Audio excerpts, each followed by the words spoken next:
잠시 명상하고 공부할게요.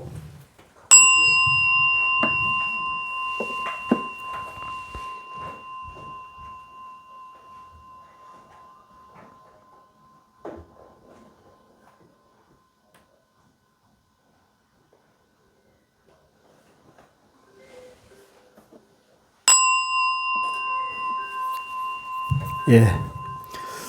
자, 날씨가 12월인데 날씨가 아주 봄 날씨처럼 포근해서 우리 그 공부하시는 분들 마음도 이렇게 환하게 편안하게 되시면 좋겠습니다. 자, 오늘 공부는 성만경 76쪽 6번째 한없는 성스러운 진리 편인데요. 그 다음 페이지인 77쪽부터 들어가겠습니다. 자, 오늘 이걸 마무리를 좀 해야 되는데 양이 좀 많이 남았습니다. 세존이시여, 성문과 독각이 처음으로 성스러운 진리를 깨달을 때 하나의 지혜로 갖가지 주지번뇌들을 끊는 것이 아니며 하나의 지혜로 네 가지 진리에 대한 암과 공덕들을 얻는 것도 아니며 법으로서 이 네 가지 법의 뜻을 확실히 알 수 있는 것도 아닙니다. 세존이시여, 세간을 벗어난 지혜에는 네 가지 지혜에 점진적으로 접근하는 일이 없습니다. 자, 요거는 이제 무슨 얘기냐면, 성문과 독각이라는 그 분들은,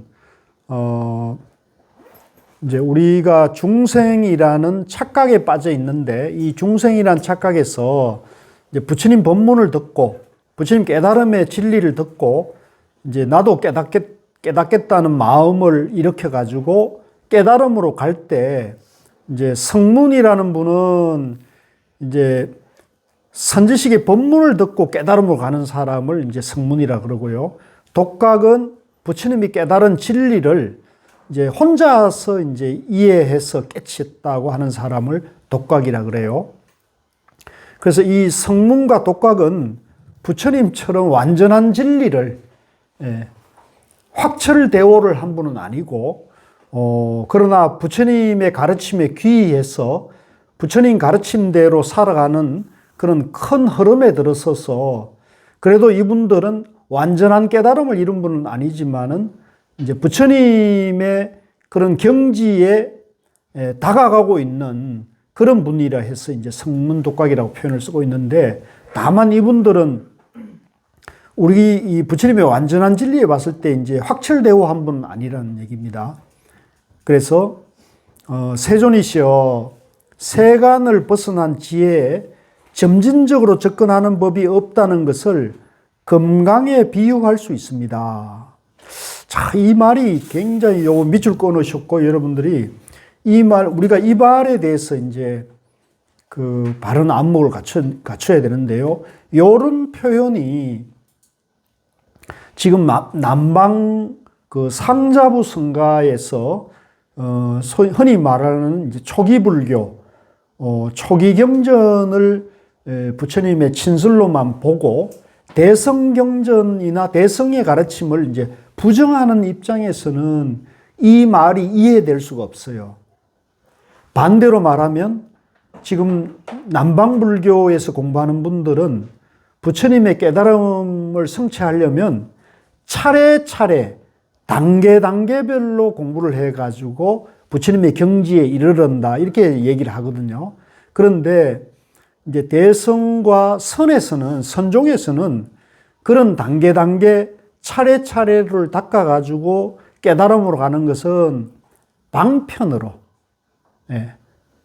자기 본성, 자기 존재 원리를 모르는 이들을 위해서 중생이라는 분별에 꽉 막혀 있는 분들을 위해 가지고 방편으로 일러주신 방편설법이고, 그런 모든 존재가 본래는 다 부처의 성품, 부처님의 지혜, 부처님의 깨달음의 진리가 완전하게 갖춰져 있다. 그래서 이걸 본래 성불해 있다, 본래 부처다, 이렇게 이해한다는 거죠. 이 차이가 커요, 작아요? 어마어마하게 큰 차이죠. 어마어마하게 큰 차이죠. 이걸 하늘과 땅 차이다. 근데 그 견해의 차이는, 생각의 차이는 머리털 하나처럼 생각의 차이는 백지 한 장 차이밖에 없어요. 근데 그런 백지 한 장 차이가 어마어마한 결론에 있어서는 어마어마한 차이가 되는 거죠. 그래서 이제 이런 것을 이제 요런 가르침 다시 한번 봅시다. 세존이시여 세간을 벗어난 지혜에 이제 점진적으로 접근하는 법이 없다는 것을 금강에 비유했습니다. 이제 세간의 지혜, 깨달음의 지혜는 점진적으로 벗어나는 것이 아니다. 단박에 깨쳐야 된다는 얘기를 한단 말이에요. 이거를 남방에서 공부하는 분들은 도저히 이해할 수가 없죠.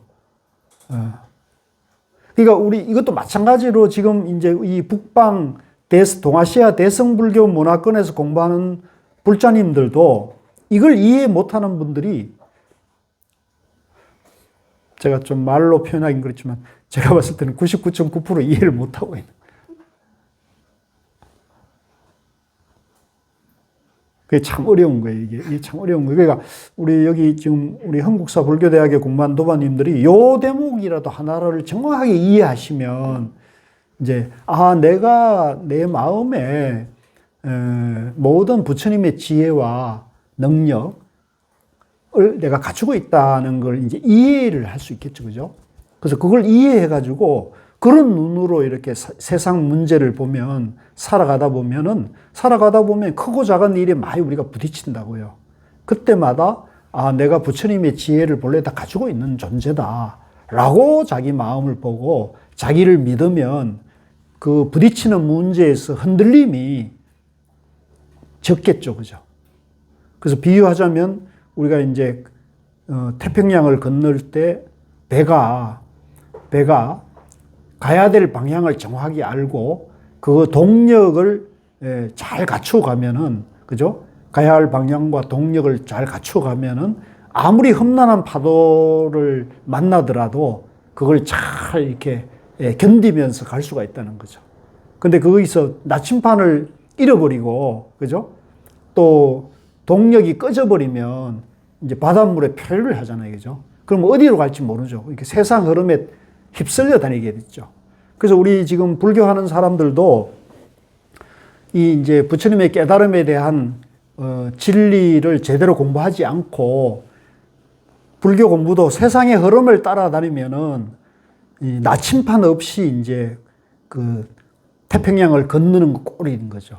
그래서 저는 이 나침판이 이제 정견이라고 말씀드리는 거고, 그 정견은 이제 이 부처님의 깨달음 세계를 정확하게 공부해서 이해해서 바른 안목을 갖추는 것이다, 이렇게 말씀드리는 거예요. 그래서 여기서도 세존이시여 세간을 벗어난 지혜에 점진적으로 접근하는 법이 없다는 것을 금강에 비유할 수 있습니다. 이제 금강은 뭡니까? 이제 다이아몬드고, 다이아몬드 같이 이 세상의 모든 어떤 돌이든 단단한 걸 다 잘라낼 수 있는, 그죠? 모든 지혜를, 그죠? 모든 망상을 싹둑싹둑 다 쳐낼 수 있는 그런 마하반야의 지혜를 말하는 거고, 그 마하반야의 지혜가 이제 우리 마음속에 다 갖춰져 있다는 거예요. 갖춰져 있다는 걸 말합니다. 세존이시여 성문과 독각은 성스러운 진리를 아는 갖가지 지혜로 주지번뇌들을 끄는 것이지 세간을 벗어난 가장 근본적인 지혜를 얻은 것은 아닙니다. 이제 우리가 지난 시간에 공부할 때 수많은 번뇌 망상이 있지만 그 중에 가장 근본이 되는 번뇌 망상이 뭐라 그랬죠? 다 잊어버리셨어요? 예? 내가 있다. 예. 그건 내라는 것이 있다고 보는 것이라 그랬죠. 그걸 근본 무명이라 그랬죠. 이제 기억나세요? 아까는 왜 대답을 못 했을까요? 모르기 때문에 그런 거죠. 모르기 때문에. 그러니까 이걸 잘 이해를 하셔야 돼요. 이걸 제가 이렇게 탁 질문을 던졌을 때 바로 탁 알아듣고 이게 그 얘기구나 이렇게 탁 알아들어야 된다고요. 근데 저게 뭐지? 이렇게 되면은 여러분들이 잘 모르고 있다는 얘기거든요. 잘 모르. 그러니까 우리가 이런 불교 대학에서 불교 경전 공부를 하는 이유는 그걸 알아듣기 위해서 하는 거죠. 알아듣기에. 그래서 그걸 알아들으려면 내 안에 본래 갖춰진 지혜, 부처님의 지혜를 자꾸 일깨워야 되는 거야.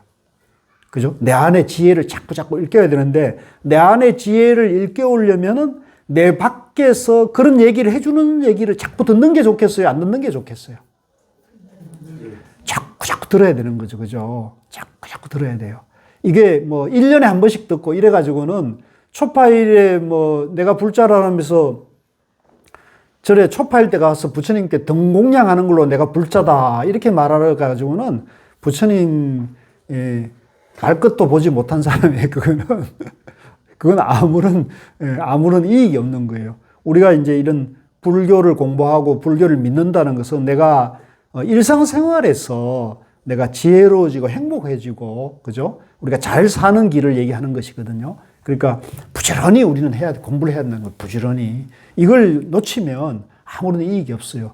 우리가 옛날에는 한문 경전에 갇혀가지고 이 부처님의 지혜를 공부하는 것이 참 어려웠습니다. 그죠? 한문을 이해하는 사람도 많지 않았거니와 또 이렇게 쉽게 이 공부하기가 어려웠는데 요즘은 많이 좋아졌잖아요, 세상이. 그래서 지금 우리가 보는 이 성만경이나 경전도 한글로 된 걸 보고 있으니까 사실은 누구든지 조금 마음을 써가지고 이거를 공부를 하게 되면 이거 이해하는 건 그렇게 어렵진 않아요. 물론 이 성만경이 제가 이번에 공부하면서 보니까 경전 자체는 굉장히 어려운 경전이더라고요. 이건 인정을 해요. 그런데 어렵더라도 자꾸 넘어서야 되는 거예요. 자꾸 넘어서면은 이제 내가 이제 이 성만경에서 이 성만 부인이 우리에게 일러주는 얘기는 우리 마음이 그대로 부처님 마음하고 똑같다는 걸 계속 일러주는 얘기거든요. 그걸 다르게 보지 마시고 계속 공부를 하셔야 되는 겁니다. 자, 그래서 아까 얘기한 대로 성문영각은 가장 근본적인 지혜를 얻은 것이 아니다. 그것은 오직 열의 응공 정변지의 경계이고 성문이나 독각들의 경계가 아닙니다. 그러니까 부처님 경지로 가야 되는데 이분들은 아직 이제 그보다 공부가 아직 덜 된 경지에 지금 머물러 있기 때문에 그걸 깨달음의 지혜라 보면 안 된다. 이걸 일러주는 거예요. 열에는 헤아릴 수 없는 공한 지혜로 모든 번뇌의 껍질을 깨어버립니다. 그러니까 부처님의 지혜는 뭐냐면 금강지혜여서 다이아몬드 같아서 세상의 모든 단단한 걸 다 부술 수 있는 그런 능력을 그런 지혜와 능력을 가졌단 말이에요. 그러니까 우리 마음이 다이아몬드 같은 지혜를 본래 다 가지고 있다는 거, 이게 중요한 거예요. 아주 중요한 거예요. 지금 그걸 여러분들이 보고 느끼고 계세요? 느끼고는 있는데 안 되잖아요. 예, 그 느끼기만 해도 좋은 거예요. 느끼기만. 예, 지금 깜깜무소식인 분들도 많거든. 그죠? 자기가 그런 다이아몬드 같은 지혜를 자기 마음속에 갖추고 있다는 거를 알지도 못하고 듣지도 못하고, 그죠? 전혀 이게 자기를 낮춰보고 자기를 비하하고 자기를 낮춰보고 자기를 비하하는 사람은 남도 그렇게 본단 말이에요. 예? 그러니까 지금 저 이스라엘이나 그런 이슬람이 싸우는 이유도 그런 데 있단 말이에요. 저 하늘에 계신 하나님 아버님 알라만이 유일하고 그걸 믿어야 구원을 얻는 거고, 그죠? 영원한 행복으로 가는 거고, 그거 안 믿으면 개 돼지만 못하다 이런 인식을 가지고 있는 거죠. 예. 그러니까 그 세계가 그대로 지옥의 세계인데, 그죠? 지금 전쟁터가 그대로 지옥이고 아수라 아닙니까? 그죠? 좀 스스로 이제 지옥 아수라를 만들고 있는 거거든요. 아무리 종교가 다르더라도 젊은이들이 분명히 군인들은 거의 대부분 젊은이들 텐데 가서 사람을 죽이고 폭탄을 터뜨리는 것이 마음이 편한 마음으로 하겠어요? 그래서 사실은 전쟁터에서 젊은이들이 그 전쟁을 치러 오면 그 상처가 어마어마하게 많이 남는데요. 예. 그 전쟁이 상처죠. 왜냐하면 내가 사람을 죽였다는 거지. 내가 아무리 옳은 입장에 서서 하더라도 사람을 죽인 거 아닙니까? 그래서 미국 같은 데 보면 저격수나 그 베트남 전쟁을 치러 온 그 퇴역 군인들이 그 전쟁의 상처가 너무 커서 그게 큰 사회 문제가 됐거든요. 그래서 이제 마약이라든가 알코올이라든가 이런 것이 유행을 하는 거예요. 그런 전쟁의 상처나 이런 것들을 다스리는데 도저히 어떤 마음, 그쪽에서는 이제 마음 공부나 참선이나 명상은 잘 모르니까 이제 약 탁 먹으면 몽롱해지잖아요. 이제 그런 식으로 이게 마약이 이제 작용을 하는 거거든요. 그래서 그게 다 인과관계가 있습니다. 인과관계. 그래서 우리는 이제 그런 게 아니고 다시 한번 돌리지만 내 마음 속에 부처님의 지혜, 다이아몬드 같은 지혜가 누구든지 다 갖추고 있다는 거죠. 누구든지. 이슬람을 믿든 유대인이든 간에 다 갖추고 있다고 우리가 보는 것입니다. 이게 굉장히 귀중한 가르침이죠. 그런데 이제 세존이시여, 번뇌의 껍질을 깨는 궁극적 지혜를, 세간을 벗어나는 가장 근본적인 지혜, 그러니까 금강석 다이아몬드 같은 지혜를 완전히 갖춰야 된다는 거예요. 성스러운 진리를 처음 관찰하는 지혜는 궁극적 지혜가 아니라 최상의 깨달음을 향해 나아가는 지혜일 뿐입니다. 이것도 밑줄 끊어놓으세요. 자, 지금 이제 제가 부족하지만 이 성만경을 제가 이렇게 설명을 하고 있습니다. 그죠? 그래서 비유하자면 저나 여러분들이 이제 성만경을 공부를 해서 그 성스러운 진리를 공부해서 이게 내 지혜를 개발하는 거구나. 이렇게 자기가 이제 지혜에 대해서 이해도 하고 공감에 대해서 우리가 이제 공부를 하고 있단 말이에요. 요런 마음, 이게 부처님의 말씀이 지혜로운 말씀이구나, 이해하고 공감하는 마음은 아직은 깨달음의 마음은 아니다. 예. 그것이 완전해져야 된다는 거죠.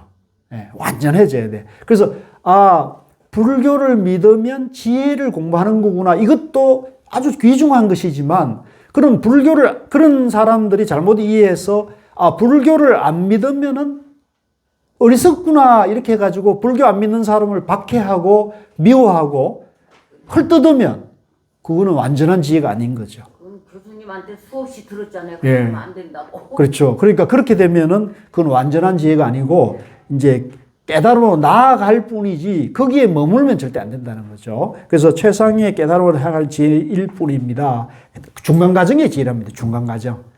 중간 과정. 그러니까 그것은 이제 우리가 이제 비유하자면 서울에서 부산에서 서울 오는 걸 서울 완전히 와야 사대문 안에 발을 들여넣어야 깨달음이라 본다면 저 대전쯤 와가지고는 여기가 서울이다 이렇게 뻥을 치면 자기만 손해인 거죠. 자기만. 근데 이제 또 그런 사람을 따라다니고 대전이 서울이다 하고 이렇게 허무맹랑한 소리를 잘 모르는 사람들은 그게 현혹돼 가지고 따라다니는 사람들이 있어요, 없어요? 있단 말이에요. 없어요. 있어요. 많아요. 내가 봤을 때. 그러니까 그러면은 자기도 속고 남도 속기 때문에 아무 이익이 없다는 거죠. 그러니까 그 완전한 지혜, 깨달을 때까지 중간에 머물지 말고 집착하지 말고 흔들림없이 쭉 가야 된다는 거죠.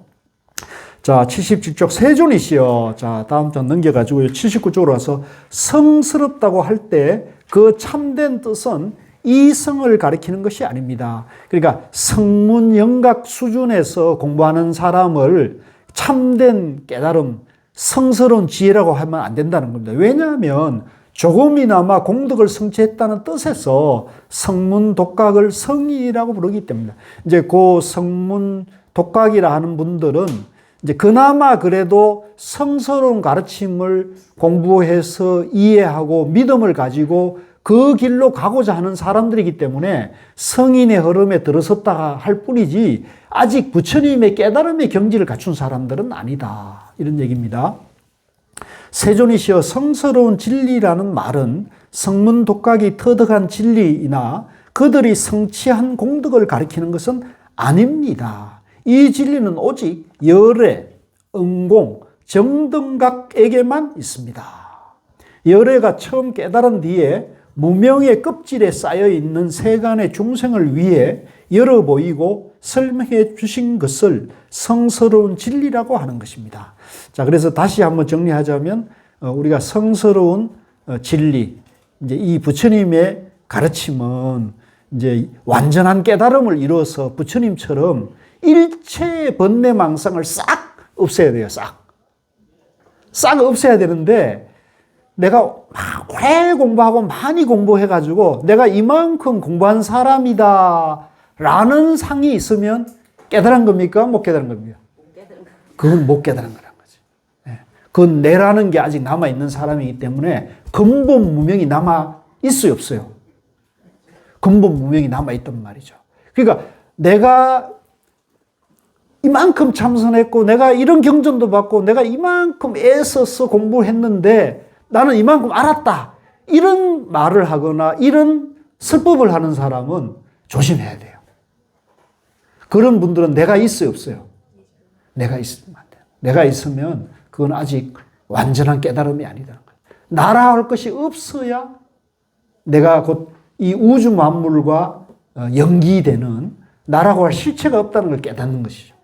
예, 이게 굉장히 중요한 거예요. 그래서 여러 도마님들 마찬가지로 이제 아무리 공부가 잘 되더라도 우리가 벼가 이렇게 익으면 어떻게 돼요? 저절로 이렇게 고개가 쏙 숙여지단 말이야. 고개를 이렇게 쳐들고 있으면 뭐예요?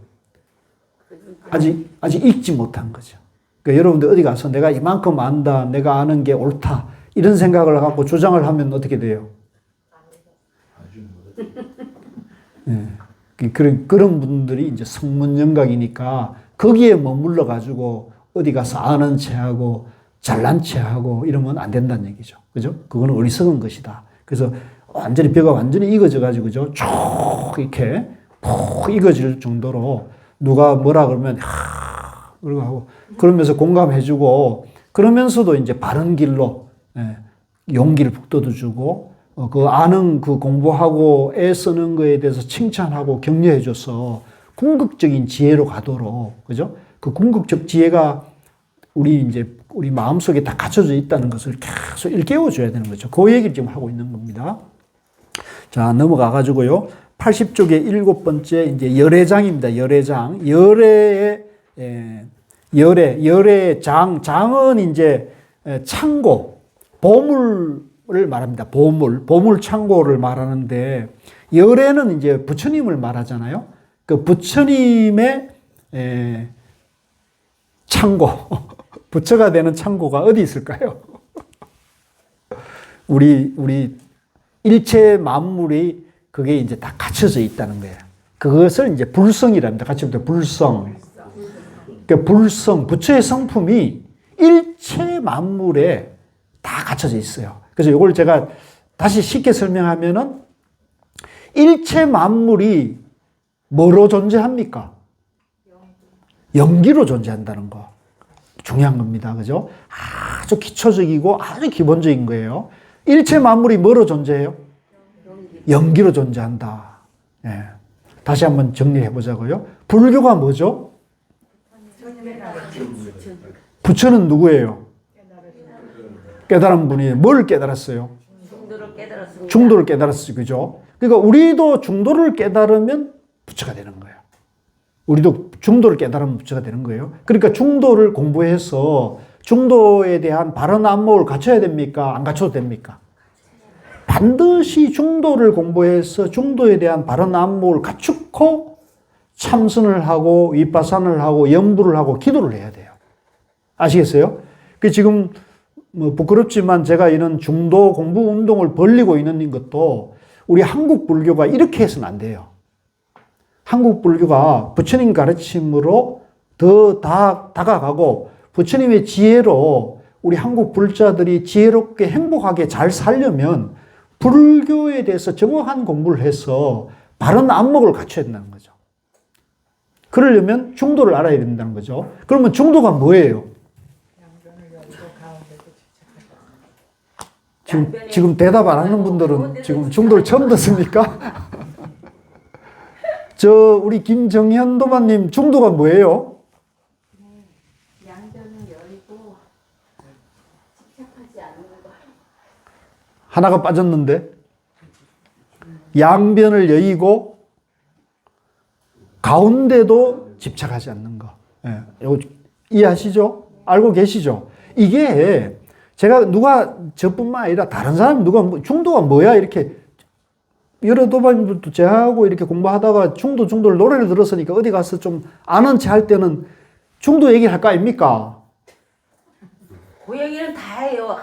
하면은 PC 불교 공부 좀 했다는 사람이 물을 거예요. 야, 중도가 뭐야? 나 처음 듣는데 중도가 뭐야? 이랬을 때 여러분들 뭐라고 대답해요?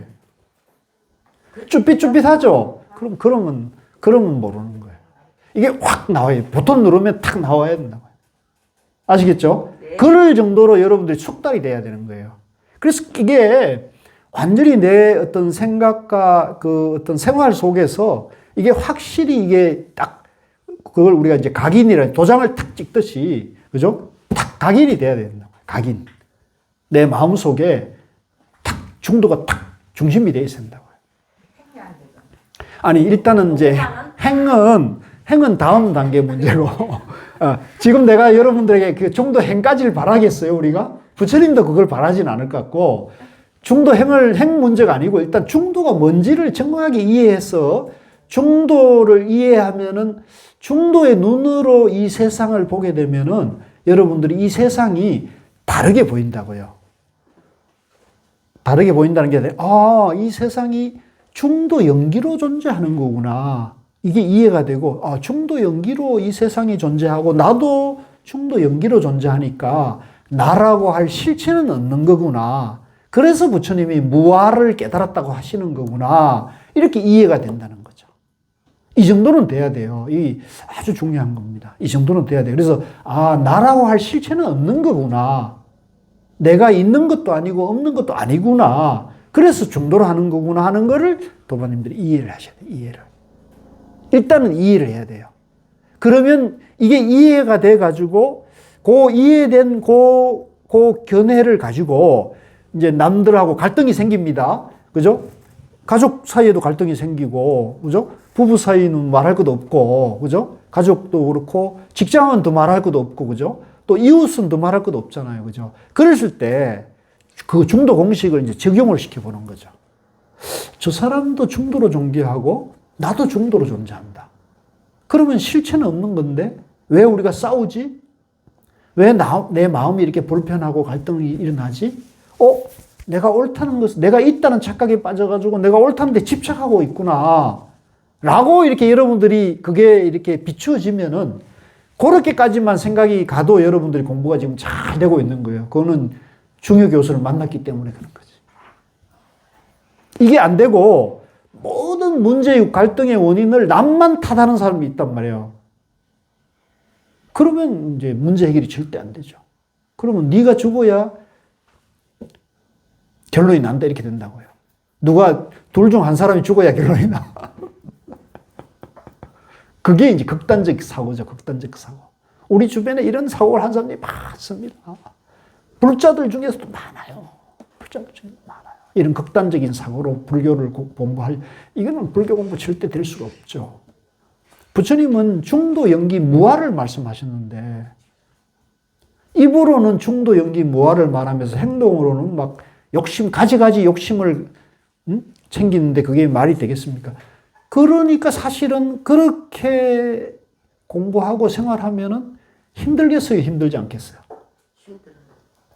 굉장히 힘든 거예요, 그게. 제가 볼 땐 그렇습니다. 굉장히 힘든 거예요. 자기가 괴로운 거예요. 그래서 이 부처님의 지혜, 부처님의 깨달음 공부를 하면 한치 오차도 없어요, 이거는. 자기가 보고 행하는 대로 그대로 따라가게 돼 있어요. 이게 인과법입니다. 같이 해보세요. 인과법. 인과법이 이념법이에요. 같이 해보세요. 이념법. 그게 바로 부처님 깨달은 연기법이라는 거예요. 연기법. 이거는 그대로 따라가요.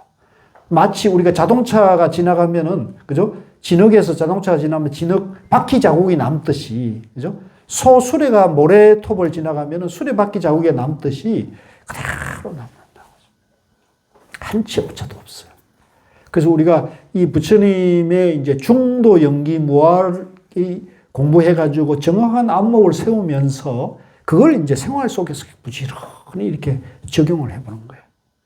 그걸 적용할 때 이제 명상이나 참선이나 기도나 보시나 불공, 이제 봉사, 염불 이런 걸 하면은 그게 힘이 나와요. 또 그게 힘이 나오거든요. 왜냐하면 이제 참선이나 명상, 위파사나 명상이나 기도나 이런 거는 뭐냐면 내 마음이 중도라는 걸 자꾸 체험을 하게 해주기 때문에 그렇거든요.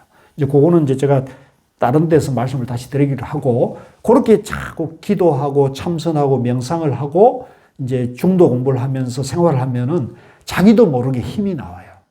자기도 모르는 힘이 나오는데, 그것이 바로 우리 마음이 부처님의 지혜와 능력을 본래 다 갖춰져 있기 때문에.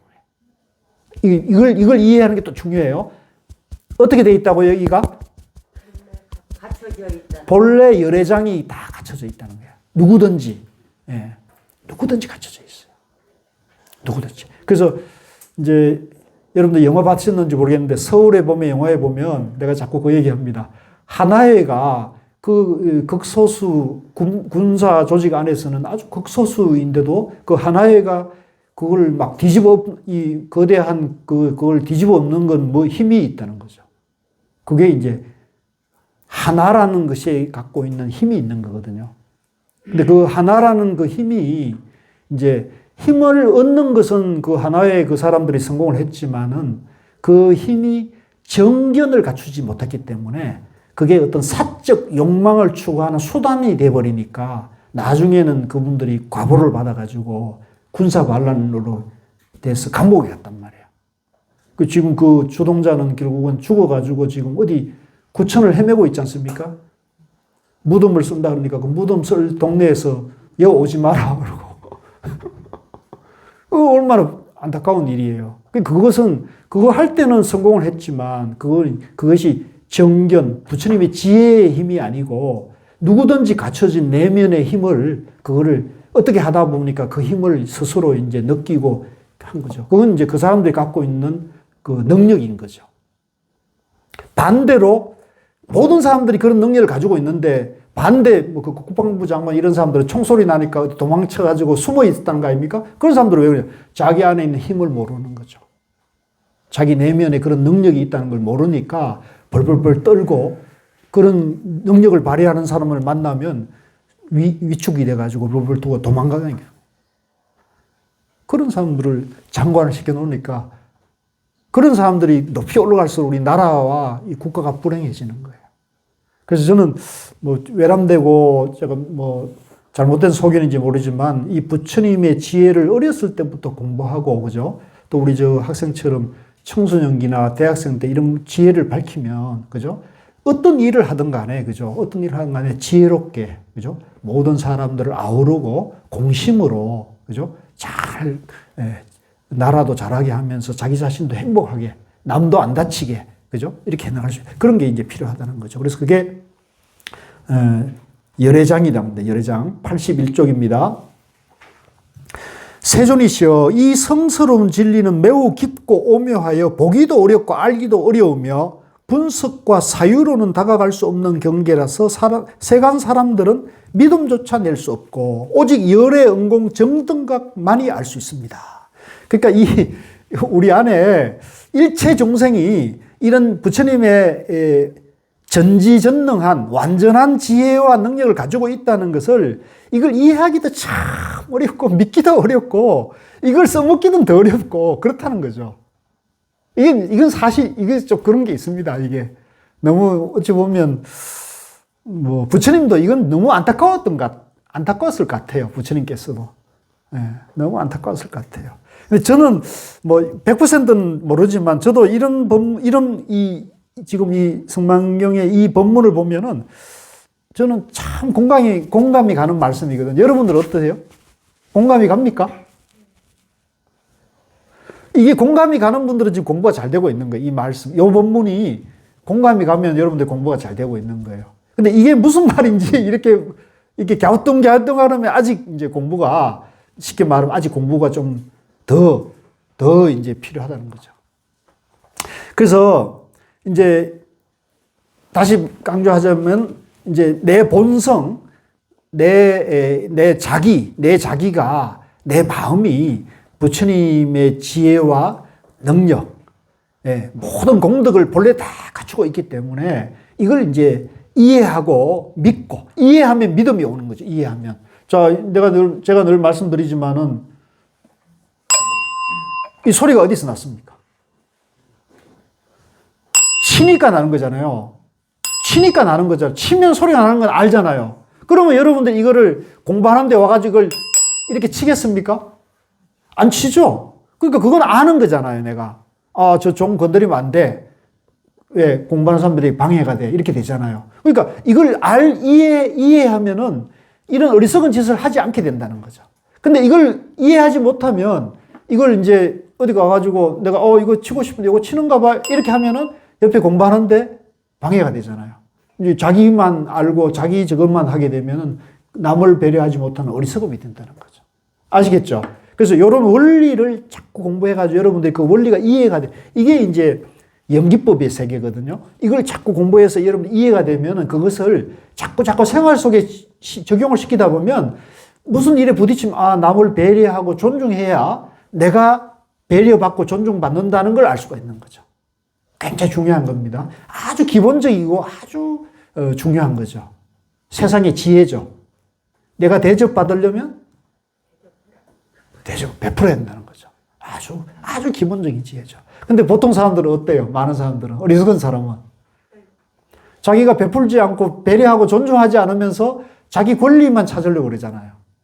나를 무시한다고 하기가 일상이죠. 그런 것이 이제 이기적인 마음이고, 그거는 이제 우리가 본래는 부처인데 중생심에 분별심에 갇혀 있는 거죠. 그래서 그 분별심을 얼른 놓아야 된다는 거죠.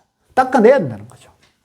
그 얘기를 하는 겁니다. 그래서 자, 다시 위에서 네 번째죠. 왜냐하면 이 성스러운 진리는 심오한 열애장에 대해 가르치기 때문입니다. 이제 이 열애장, 우리 마음이 열애의 지혜, 열애의 보물 창고이기 때문에 이걸 이제 가르치기 때문에 그러는데, 열애장은 부처의 경계이지 성문 독각이 행하는 경계가 아닙니다. 열애장에서 성스러운 진리의 뜻을 설명하는데 이 열애의 보물 창고가 너무 깊고 오묘하기 때문에 거기에서 설하는 성스러운 진리 역시 깊고 오묘합니다. 보기도 어렵고 알기도 어려우며 분석과 사유로 다가갈 수 없는 경계라서 세간 사람들은 믿음조차 낼 수 없고 오직 열의 응공 정등만이 알 수 있습니다. 자, 요거는 이제 우선 이제 우리 도마님들이 제가 자꾸 우리 이 성만경의 부처님이나 그 성만 부인의 말씀을 들어보면 우리 마음이 그대로 부처님의 지혜를 가지고 있다는 건 어느 정도는 이해되는데, 이제 이거를 이제 이해하기가 참 어렵단 말이에요. 이해가 돼요? 이해돼요? 그래서, 근데 사실은, 자, 이것도 이제 어려운 부분인데, 이건 사실은, 이거는 이해로는 이 자리를 갈 수가 없어요. 이해로는 이 경지, 이 부처님의 자기 보물 창고를 이해로는 알 수가 없다. 그럼 어떻게 해야겠어요? 왜 그러면 이해로는 알 수가 없을까요? 한번 우리 생각해 볼 때. 왜 이해로는 사유, 여기 나오는, 분석과 사유, 이건 이해잖아요? 분석과 사유의 이해.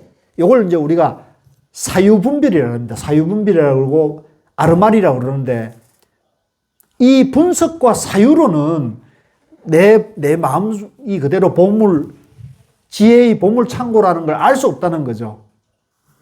왜 그럴까요? 이것도 이제 알아야 돼요. 왜 모를까? 그건 뭐와 같으냐면, 그건 흡사 뭐와 같으냐면, 저 서울을 한 번도 안 가본 사람이 부산이나 저 목포나 광주에서 서울을 이제 가서 보고 싶은데, 서울이 이제 부처님의 깨달음 경지, 자기 마음속에 있는 지혜의 보물창고라는 것을 이제 들었단 말이에요. 그래서 내가, 내 마음속에 보물창고를 내가 깨치고 그걸 써먹고 싶은데, 이게 어디 있는지를 모르는 것 같은 거예요. 그래서 이제 우리가 여기 금강경이라든가 이 성만경이나 또 유명한 법사 이렇게 해가지고 얘기를 자꾸 들어요. 들으면 보고 공부하면 이해가 되는 것 같죠. 그러면 이제 내가 그 얘기를 듣고 경문을 봐가지고 이해를 했다 해서 이 마음이 바뀌었어요? 그건 안 바뀌는 거예요. 그러니까 그걸 보고 들어갖고 생각만으로는 그게 안 돼요. 그럼 어떻게 했냐? 행동으로 가야 돼, 행동으로. 그렇죠. 내 마음을 그렇게 쓸 수 있어야 돼요. 아시겠어요? 쓰는 거하고 이해하고는 건 차원이 다른 거야. 이해란 건 뭐냐면, 자, 요게, 이제, 그 이해는 뭐냐면, 우리가 이제 성냥불이 있잖아요? 성냥을 켜면은 불이 난다. 불. 불 이렇게 입으로 불 얘기하고 생각으로 불 생각을 아무리 해도 불이 나요, 안 나요? 불은 날 수가 없죠. 그러니까 내가 입으로나 눈으로나 생각으로 불 생각을 아무리 해도 불이 안 나는 거예요. 내가 몸이 뜨거워지지 않아요. 어떻게 해야 돼? 불을 날려면 어떻게 해야 돼요? 직접 불을 만들어야 된단 말이에요. 그거와 같다는 거죠. 이 깨달음도 이 열애의 보물창고라는 것도 생각만 해서 안 돼. 중도연기무화라는 것도 제가 중도연기무화라 그래가지고 중도연기를 공부해서 이해하시고 이해하라 그래가지고 그 이해로 끝나면 안 된다는 거죠. 중도연기무화를 일단 공부해서 이해를 하고 그걸 행동으로 옮겨야 한다. 행동으로 옮길 때 여러분들이 비로소 내 마음 안에 부처님의 지혜의 보물이 내 마음이 이대로 부처님 지혜를 갖추고 있구나라는 거를 여러분들이 체험을 하게 되는 거죠. 좋아요, 안 좋아요? 좋습니다. 이게 사실 어마어마한 거거든요. 한 번만 체험하면 돼요. 만분의 1은 차지하고. 그것도 좋고요. 한 번만 체험하면 돼요. 그런데 여기서 이제 아까 다시 말씀드리지만 이 중도 연기 무화공을 이해해서 이해하는 것도 굉장히 중요하고 이해하고 그다음에 이해하면 믿음이 생겨요. 믿음이 생겨요. 그럼 그 믿음이 생긴 걸 행동을 하게 되면 한번 해볼까? 되네. 남들하고 부딪혔는데 내가 중도 공식을 써가지고 저 사람하고 나하고 싸우는 것은 집착 때문이구나. 집착을 내려놓고 역지사지를 하니까 풀린단 말이에요. 그러면 이게 되는구나. 역시 중도로 하니까 풀리네. 이렇게 되면은 그 가치를 알게 되죠. 그러면 그 풀리는 재미로 공부의 가속도가 붙는 거야. 아시겠죠? 이제 그렇게 가야 된다. 그래서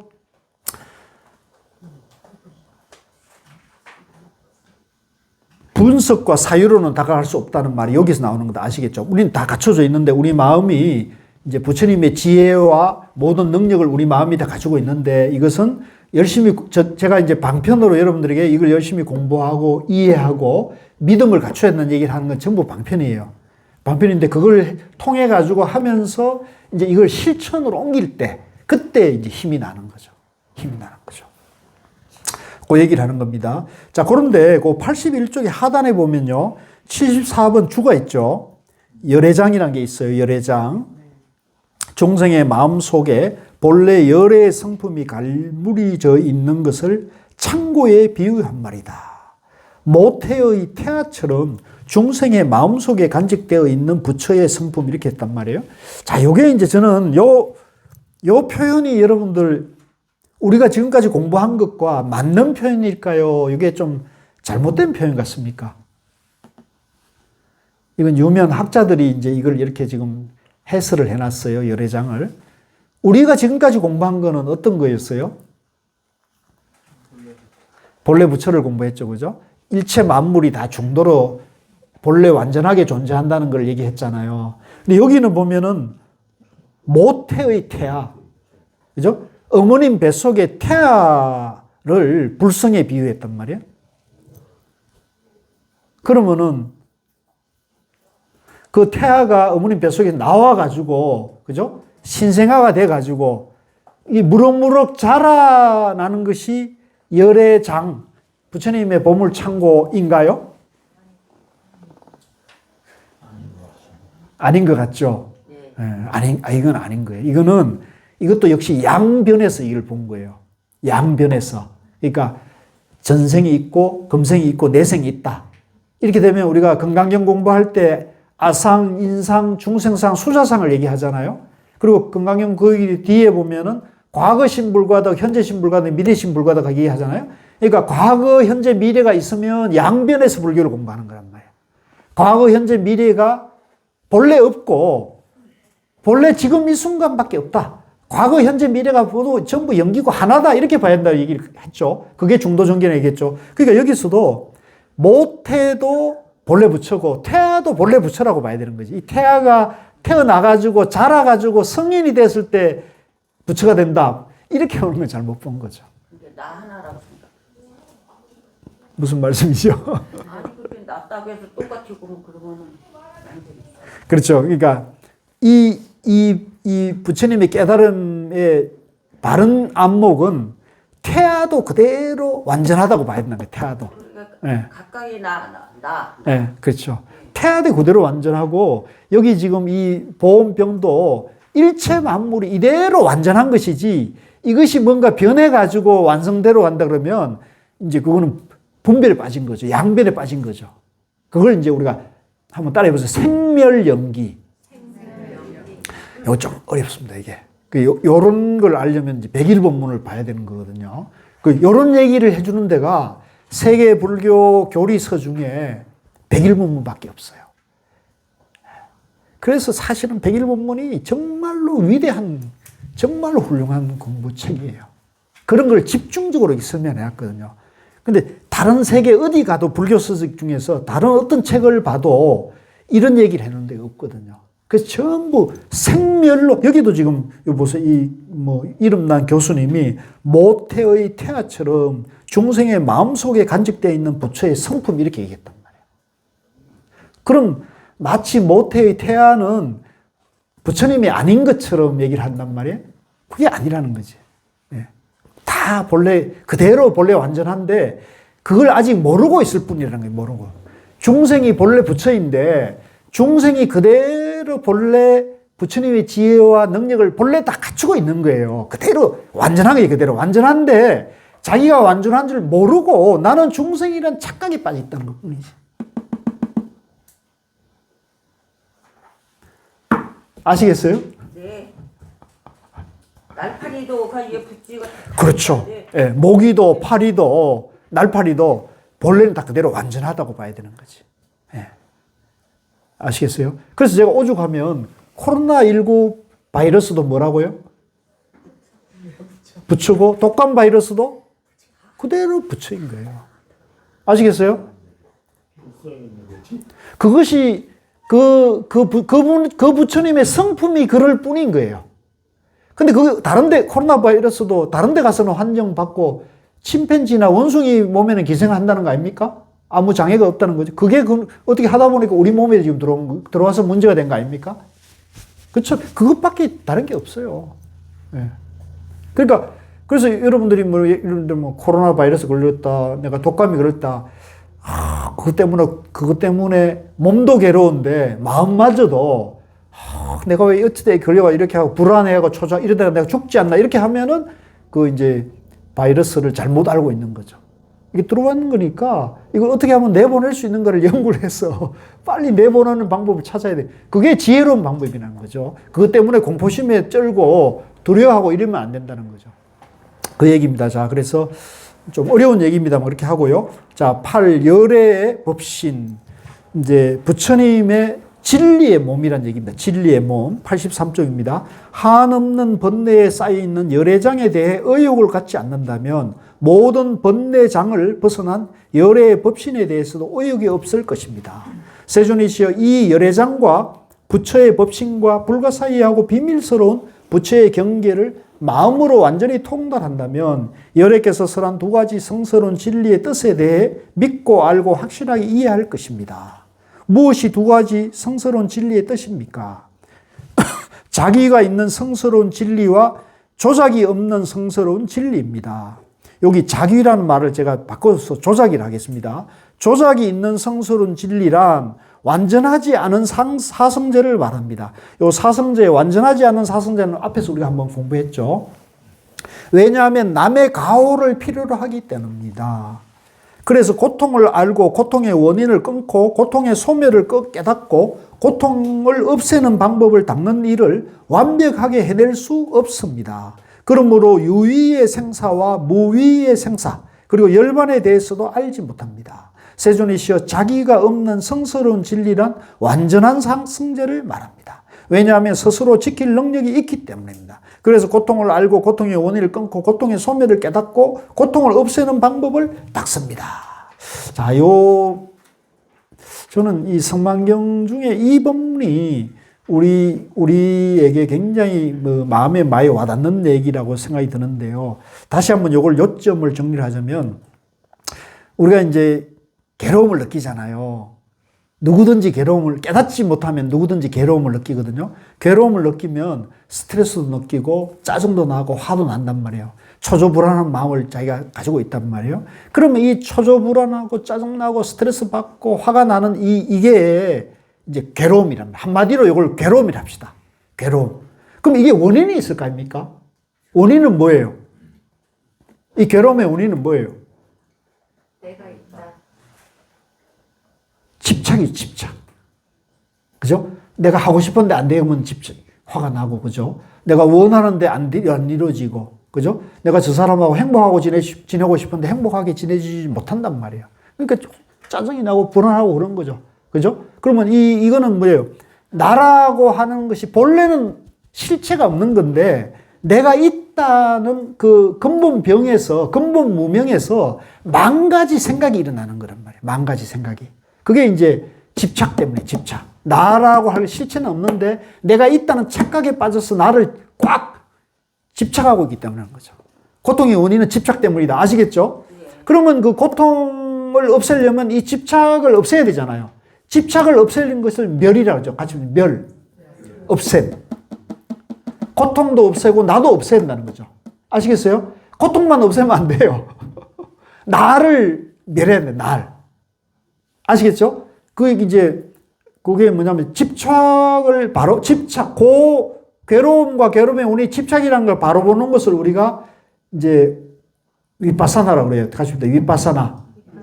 이거 비춤. 우리 마음을 비춘다 합시다. 갑시다. 비춤. 우리 마음을 비추어 보면은 나라고 할 실체가 없고, 고통도 본래 실체가 없고, 그죠? 괴로움도 원래 실체가 없는 거란 말이에요. 지나가는 거예요, 지나가는 거. 그러니까 그 실체가 없다는 걸 비추면은 뭐가요? 지혜가 나는 거죠. 이걸 비춤, 이걸 위파사나라는 거예요. 비춤. 그 다음에 그 고통의 실체가 없다는 걸 비추어가지고 지혜가 일어나면은 뭐예요? 어떤 것도 분별망상이 없어지면서 우리 마음이 그대로 고요해집니다. 요걸 이제 적적이라는, 적적, 고요함이라는 합니다. 갑시다. 고요함, 사마타. 그러니까 우리 마음을 또렷또렷하고 고요하게, 고요하고 또렷또렷하게. 이걸 이제 위파사나, 사마타, 위파사나 하는데, 우리 마음을 그렇게 가져놓으면 우리 마음이 부처님 마음이 되고 열애장의 지혜가 나온다는 거예요. 그래서 이 참선 명상을 뭘 하는 거냐면 우리 마음을 또렷또렷하고 고요하고 또렷또렷하게 우리 마음을 계속 그런 상태로 가져가는 거예요. 그걸 이제 삼매라는 데 같이 삼매. 그 삼매를 자꾸 우리 마음이 이제 그 삼매로 되어 있고 그 삼매를 여기서 말씀하시는 열애장이 바로 그 삼매를 말합니다. 열애장. 삼매. 따라해보세요. 열애장, 삼매, 중도.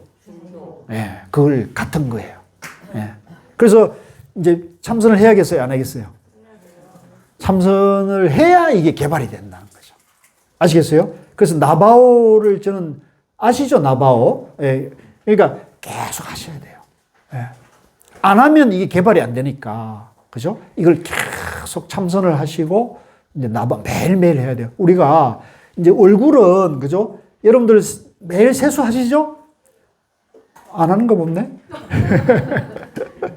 매일 일어나가 세수하시잖아요. 자기 얼굴을 깨끗하게 청결하게 하면서 마음을 청결하게 하는 사람이 있어요, 없어요? 마음을 어떻게 청결하게 하지? 이렇게 할 수 있죠. 근데 다 마찬가지입니다. 얼굴은 자기 몸은 청결히 하면서 마음을 청결히 하는 사람은 드물어요. 근데 부처님 제자라면, 부처님 가르침을 공부하는 사람이라면 얼굴 청결을 하는데 머물지 말고 마음을 청정하게 만들어야 돼요. 마음 청정하게 만드는 방법이 뭐예요? 모든 것을 참선이다. 참선이다. 아시겠어요? 오늘 그 책을 다 읽었다고 했잖아요. 거기도 그게 나와요. 예. 그래서 그냥 오밤중에 샤워 싹 하고 딱 깔아놓고 거기서 5분. 그렇죠. 잘하셨어요. 그래서 예. 그렇게. 삼매가 나오고 그러더라고요. 예. 그래서 그 얘기 하는 겁니다, 지금. 여기서. 그래서 그래서 우리 도마님들 항상 이것도 공식이에요. 스스로 괴로움이나 스트레스나 초조불안한 마음을 느낄 때, 그죠? 느낄 때 그 원인을 들여다보라는 거죠, 원인을. 이거는 집착 때문이다. 이 집착은 내가 착각해서 오는 거야. 망상이야. 이걸 멸해버리면 중도에 이른다는 거죠. 그래서 따라해 주세요. 고, 집, 멸, 도. 요걸 이제 사성제랍니다. 그래서 사성제. 여기 아주 우리 생활에 유용한 공식이에요. 이것도 중도 공식입니다. 네, 사성제도. 그래서 요걸 여러분들이 입속에 대내어 가지고 여러분들이 스트레스를 받고 짜증이 날 때마다 고집멸도야. 이렇게 염불하듯이 해도 좋아요. 그렇게 하면은 그것이 곧 중도의 마음으로 돌아가요. 그러면 여러분들이 짜증내는 마음이 딱 되면서 중도로 돌아가는 거예요. 그러면 본래 우리 마음이 중도로 되어 있기 때문에 본래 우리 마음이 환하고 밝고 고요하거든요. 그래서 밝고 고요하게 우리 마음을 돌아가면은 열애장이 비친다. 그죠? 그게 이제 부처님의 지혜다. 이렇게 보시면 돼요. 자, 여기까지 하고 좀 쉬었다가 하시죠. 예.